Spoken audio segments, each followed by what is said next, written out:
आतंक से जमीन लहूलुहान हुई है। छत्तीसगढ़ के सुकमा और बीजापुर में सीमा पर स्थित टेकलगुड़ा एक जगह है, गांव है, जहां पर नक्सलियों के साथ मुठभेड़ और इस दौरान 22 जवानों की शहादत की खबर है। न्यूज 18 की टीम के टेकलगुड़ा गांव पहुंचने के बाद जब सर्च ऑपरेशन चला रही सुरक्षा बल की टीम गांव में पहुंची, उसके बाद शहीदों की संख्या के बारे में पुष्टि हो पाई। सीआरपीएफ के सूत्रों के मुताबिक करीब 22 से ज्यादा जवान शहीद हुए हैं। खबरों के मुताबिक करीब 350 से ज्यादा नक्सलियों ने इस पूरे के पूरे घटनाक्रम को अंजाम दिया है। सीआरपीएफ के जवानों को नक्सलियों ने चारों तरफ से घेर लिया, साजिश के तहत हमला किया। साजिश करने वाले नक्सलियों में आंध्र प्रदेश और तेलंगाना के कई नक्सलियों की भूमिका बताई जा रही है। बीजापुर जिले के जोनागुड़ा इलाके में शनिवार को पुलिस और नक्सलियों के बीच एनकाउंटर हो गया। शहीद जवान के पार्थिव शरीर को आज सीआरपीएफ के 80 बटालियन बेस कैंप में अंतिम सलामी दी गई। कैंप में मौजूद बस्तर एसपी, सीआरपीएफ के आला अधिकारी, जगदलपुर के विधायक और स्थानीय प्रतिनिधियों की मौजूदगी में अंतिम सलामी दी गई, श्रद्धांजलि दी गई। छत्तीसगढ़ के सुकमा और बीजापुर में नक्सली हमला, हाल के दिनों में सबसे बड़ा नक्सली हमला है ये। न्यूज 18 की टीम सबसे पहले ग्राउंड स्तर पर पहुंच चुकी है और इस वक्त मैं घटना स्थल पर मौजूद हूं, जहां पर कल जो है बीजापुर इलाके और सुकमा के सरहदी इलाके में जवान और नक्सलियों के साथ में मुठभेड़ हुई थी। इस वक्त जो है शहीद जवानों के पार्थिव शरीर यहां पर पड़े हुए हैं और ये खेत में जो है जवानों के शव जो है यहां पर रखे हुए हैं। और यहां पर जो लोगों का कहना है कि करीब 20 से 21 जवान जो है शहीद हुए हैं, जिनकी बॉडी जो है यहाँ पर है। और जिस घटना स्थल पर मौजूद हूँ, यहाँ से करीब थोड़ी दूरी पर और जवानों के शव वहाँ पर मौजूद हैं। हालांकि अभी तक पुलिस यहाँ पर नहीं पहुँच पाई है और सबसे पहले न्यूज 18 की टीम घटनास्थल पर पहुंच चुकी है और आपको सीधे यहां से तस्वीरें दिखा रही है। सतीश चांद मैं टेकलगुड़ा में खड़ा हूं, जहां पर कल सीआरपीएफ और डीआरजी जवानों के साथ में माओवादियों की मुठभेड़ हुई थी, जिसमें 20 जवान शहीद बता रहे हैं, जिनके शव जो है टेकलगुड़ा गांव में रखे हुए हैं। एक जगह जो है करीब 7 शहीद जवानों के शव रखे हुए थे। उसके बाद जो है एक जो है शहीद जवान का शव जो है यहाँ पर रखा हुआ है। ये मुठभेड़ के दौरान जो है गोली लगी है, पीठ में गोली लगी है, जिसके बाद जो है जवान की मौके पर ही मौत हो गई है। और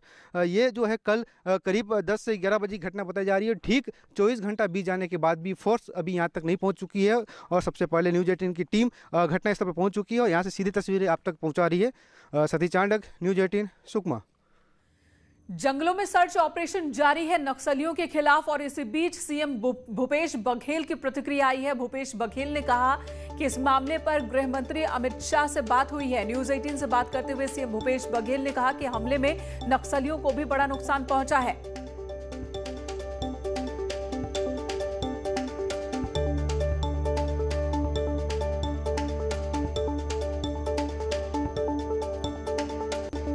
सीएम भूपेश बघेल का कहना है कि गृह मंत्री के लिए हमारे साथ छत्तीसगढ़ के मुख्यमंत्री भूपेश बघेल है। सर, बड़ी घटना है, जिस तरह से खबरें आ रही हैं, कई जवानों के लापता होने की भी खबर है। हमारे जवान सर्चिंग में निकले थे और 5 कैंप से निकले थे। एक कैंप पे हमला हुआ, एक कैंप के जो जवान निकले थे और बहुत बहादुरी से लड़े के लगभग 4 घंटे दोनों तरफ से फायरिंग हुई और हमारे जो जवान हताहत हुए हैं, लेकिन नक्सलियों को भी भारी नुकसान हुआ है। जो जानकारी आई है वो 4 ट्रैक्टर में वो लोग जो नक्सली हताहत हुए हैं उनको ले गए हैं। तो नुकसान दोनों तरफ हुआ है, क्योंकि जवानों की शहादत बेकार नहीं जाएगी और मैं उसके परिवार के प्रति संवेदना व्यक्त करता हूं। और इससे हमारा मनोबल और बढ़ा है और पूरी ताकत के साथ लड़ेंगे। नक्सली अपने अस्तित्व की आखिरी लड़ाई लड़ रहे हैं। गृह मंत्री से भी आपकी बातचीत हुई है? गृह मंत्री जी का फोन आया था, उनसे भी बात हुई है और सीआरपीएफ के डीजी वगैरह जा रहे हैं। आज शाम को मैं भी जाऊंगा। आज शाम को रवाना होंगे? जी, शाम को जा रहा हूँ। सर, ये भूपेश बघेल थे हमारे साथ बात करने के लिए और उन्होंने कहा कि जो मुठभेड़ हुआ है उसमें जवान तो शहीद हुए हैं, लेकिन जो नक्सली हैं उनका भी बड़ा नुकसान हुआ है और लगातार मुख्यमंत्री जो है वो संपर्क में है। गृह मंत्री से भी उनकी बातचीत हुई है और उनका कहना है कि आज वो असम से छत्तीसगढ़ के लिए रवाना होंगे। कैमरा पर्सन सोनू के साथ रंजीता झा, न्यूज 18 नेटवर्क। प्रकाश चंद होता एडिटर न्यूज 18 छत्तीसगढ़ हमारे साथ मौजूद है। प्रकाश जी, हाल के दिनों में ये सबसे बड़ा नक्सली हमला है छत्तीसगढ़ में और बताया ये जा रहा है कि नुकसान नक्सलियों को भी हुआ है।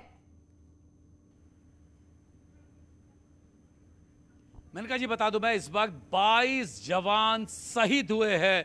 न्यूज़ 18 की एक्सक्लूसिव जानकारी है, 22 जवान इस घटना में शहीद हुए हैं और अभी भी एक जवान लापता है।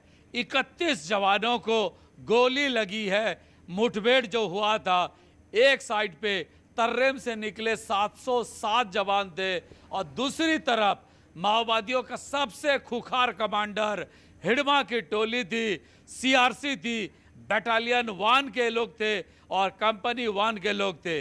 तो माओवादियों की भी जो कमांडो यूनिट है उसके लोग थे और दूसरी तरफ हमारे एसटीएफ, सीआरपीएफ, कोबरा बटालियन और डीआरजी के जवान थे। काफी भयंकर मुठभेड़ हुई है। इस फोर्स की तरफ से और जितने नुकसान की बात सीएम कह रहे हैं कि नक्सलियों को भी हुआ है, उससे साफ जाहिर होता है कि हमारे जो सुरक्षा जवान थे, जब हमला सीआरपीएफ की टीम पर होता है नक्सलियों का, तो भागा कोई नहीं बल्कि मुठभेड़, एनकाउंटर, सामना और मुंहतोड़ जवाब दिया गया है। मौके की तस्वीर भी यही बता रही है। ये बताइए कि इस वक्त कॉम्बिंग ऑपरेशन के दौरान कोई कामयाबी मिली है क्या? देखिए, इस घटना में केवल सीआरपीएफ नहीं थी, छत्तीसगढ़ के जवान थे, सरेंडर नक्सलाइट भी थे। सारी फोर्स मिलकर वहां पे ऑपरेशन कर रही थी जब मुठभेड़ हुआ। और मुठभेड़ में ऐसी परिस्थिति थी, हमारे जवानों ने इतने अच्छे से काम किए कि 3 ट्रैक्टर में हताहतों को माओवादी ले गए उस जगह से। 3 ट्रैक्टर में भर के, ये बता रही है। और दूसरी बात सर्च ऑपरेशन की बात है। सुबह 4:30 बजे फिर से सर्च ऑपरेशन शुरू कर दी गई थी और ऑनमेंट एरियल व्हीकल और एमआई हेलीकॉप्टर को भी उस पर सेवा ली गई है। साथ ही ग्राउंड से भी जो फोर्स प्रकाश जी, लेकिन एक सवाल बहुत बड़ा और वो उसका जवाब जरूरी है कि आखिर जब हम कह रहे थे कि अलग अलग राज्यों में नक्सली इस समस्या पर हमने कंट्रोल कर लिया है, बहुत हद तक नक्सलियों की कमर तोड़ दी है, और ऐसे में इतना बड़ा हमला करने में नक्सली कामयाब कैसे हुए? कहा जा रहा कि अलग अलग स्टेट के नक्सली एक साथ आए थे यहां पर, वो कैसे मुमकिन हो सके एक जगह इकट्ठा होने में?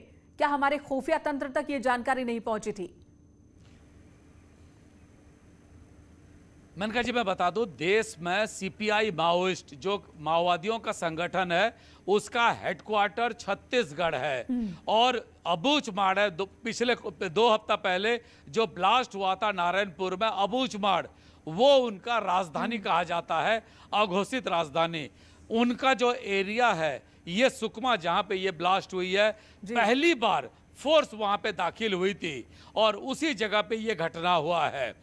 3 वहां पे माओवादियों के 3 स्पेशलाइज्ड यूनिट वहां पे लगाई गई थी, क्योंकि उनको पता था कि फोर्स की मूवमेंट हो रही है और उसी लिए ये घटना हुआ है। जाहिर है ये इंटेलिजेंस इनपुट थी कि सबसे बड़ा कमांडर हिडमा उस वक्त उस जगह पे मौजूद है, इसीलिए हमारी फोर्स 7 अलग अलग डेस्टिनेशन से निकली थी। जो हमारे पास न्यूज़ 18 के पास एक्सक्लूसिव जानकारी है, निकली थी फोर्स। और जो तर्रेम के पास से जो 707 फोर्स निकली थी, उनकी हिडमा की टोली के साथ एनकाउंटर हुआ है और उसी में दोनों तरफ से भारी क्षति हुई है।